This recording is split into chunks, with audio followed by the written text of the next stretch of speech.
the more obsessed, committed, and certain we become, the further we get from peace, love, and truth.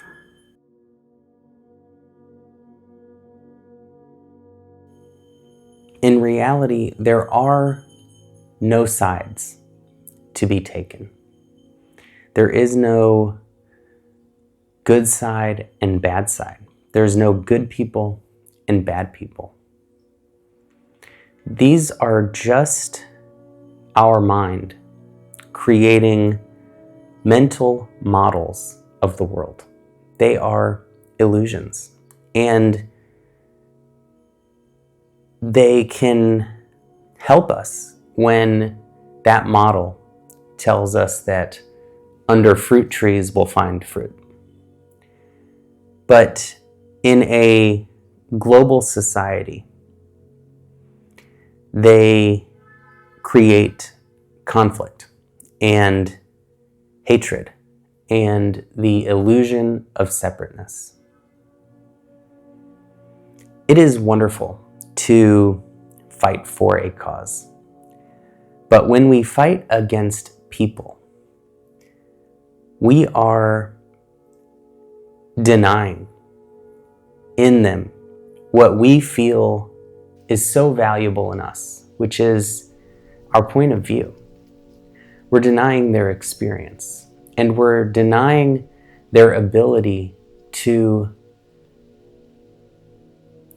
not only maybe have a good point, but we're denying their ability to learn. We're denying their chance to join us, to evolve and grow, because we are seeing them through this filter of bad and unworthy. And so they put up their walls. They put up their defenses. They dig their heels in on their side. And they will not be able to hear reason, facts, or logic. And we end up only hurting our cause. The truth of the matter is, there are no good models of this universe. It is too complicated and vast a place to have any model that we can create accurately reflect all of the nuance, all of the forces that go into making this world and universe the way it is. This is why nobody can predict the future. This is why we can barely predict the weather. And even our best mathematical models cannot incorporate the complexity of reality. And we're just now starting to question some of those models that maybe were leading us into a wrong place. Maybe it looked good on paper, but maybe it discounted a lot of truths. And so no matter what we really get into, whether it is science, medicine, religion, political causes, the more certain we are, the more wrong we are, because human beings can barely understand 1% of this vast, infinite, and eternal universe on an intellectual thought level. We can only keep one thought in our mind at a time. We have a very limited dictionary of words that we know. We cannot even fathom all of the things we don't know. That 1% that we understand might be more like 0.0000001%. And so to be open to be able to listen to the other side, to not condemn, to, in fact, love, and try to build bridges, to maintain that humility. It's something we don't see on TV when they get two people who just want to fight. You never hear, well, they make a really good point. I'm actually going to change my mind on that one. We just see people screaming at each other. And the fact of the matter is, we can only move forward together.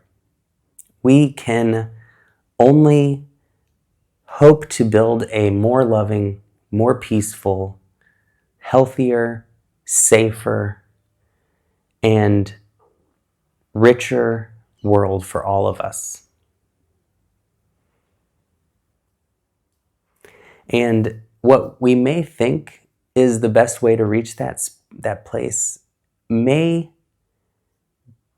we didn't think of everything. Maybe we had a blind spot. Maybe when we scale up our ideas, it can lead to some real trouble.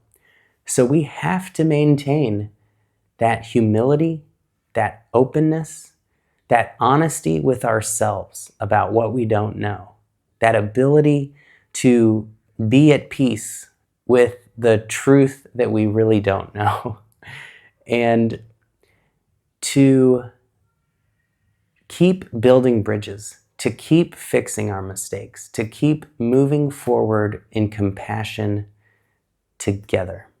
This is the only way our species move forward. We, think we live in this world where you got to be on the red team or the blue team. You've got to identify with this group or that group.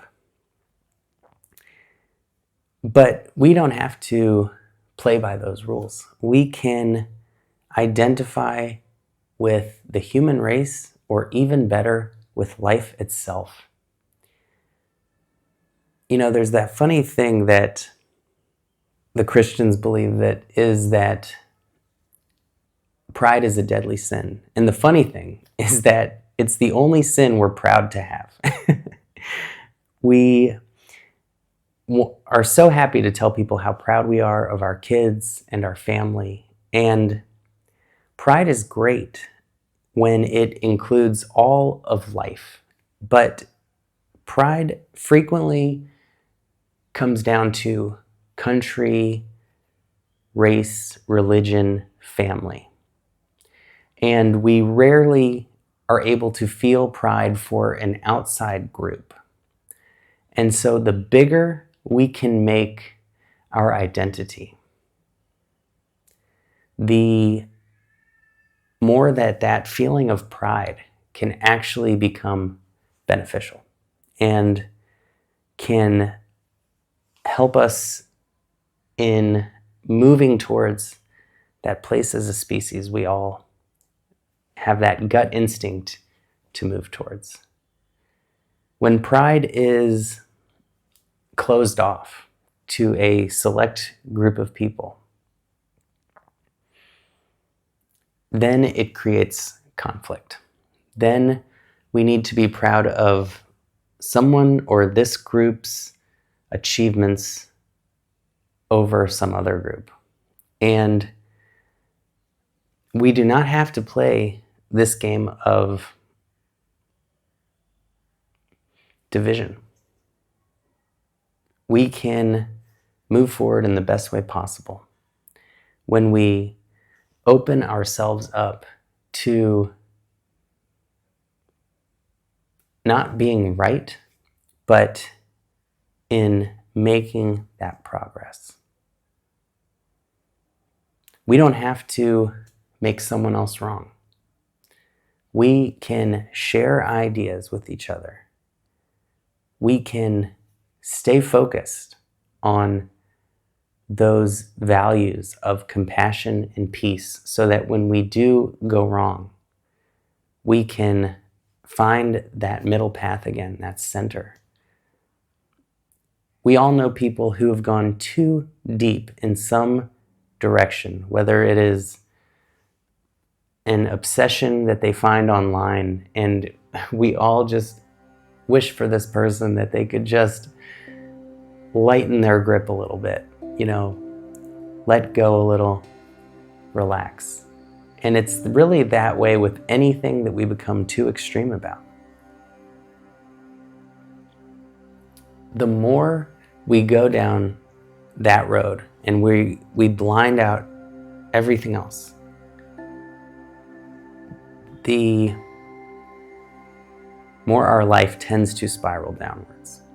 And the more we can widen our perspective and not be so narrowly focused, the more we can see all of the impact we're creating on our loved ones, on the planet, on our community. And the good news is, it doesn't take years of learning something and developing some new habit. Right now, we can open ourselves up to truth, possibility, and that great mystery of life.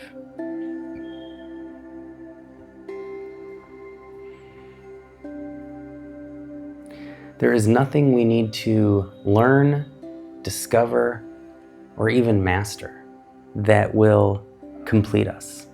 They will only take us further away from the recognition of the truth that we are already whole. That what ancient man living in caves had was enough for them and is enough for us, and everything else is just a bonus. We are capable of recognizing that perfection within us, just like every other animal in the animal kingdom, just like every tree and plant. The notion of sides is a fallacy, and the truth is oneness.